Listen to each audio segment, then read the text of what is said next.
नाही फोनवे पर करत तू बात बारू हो आई तब न कर बड़ा धनिया तू हमसे नाराज बारू हो नाही फोनवे पर करत तू बात बारू हो रखले बानी तो के माल बटे ताजा आजा आजा राजा हो उघार के तू खा जा चढ़ले जवानिया के फायदा उठा जा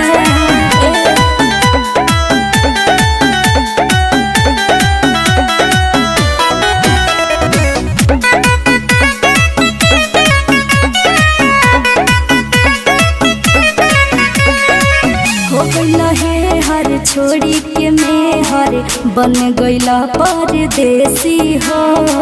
रहे ना बाहरा तो बोलो ये धनिया कहाँ से माल कोई विदेशी हो हम नहीं जानते हो गईला हे हर छोड़ी के में हर बन गईला परदेसी हो रहे ना बाहरा तो बोलो ये धनिया कहाँ से माल कोई विदेशी हो जदी रोवया तो माल मिली ताजा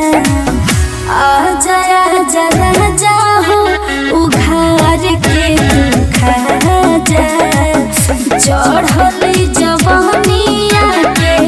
फायदा उठा जा उघार के तू खा जा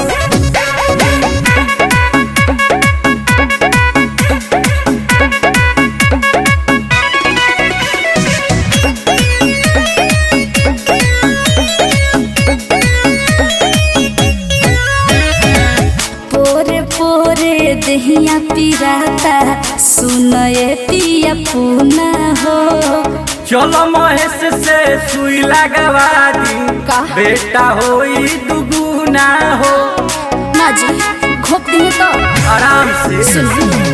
पोरे पोरे दहिया पिराता सुनए पिया पूना हो चलो ना महेश से सुई लगवा दी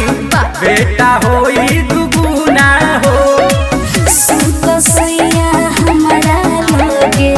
फायदा उठा जा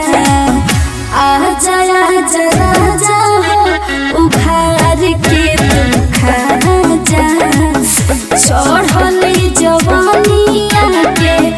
फायदा उठा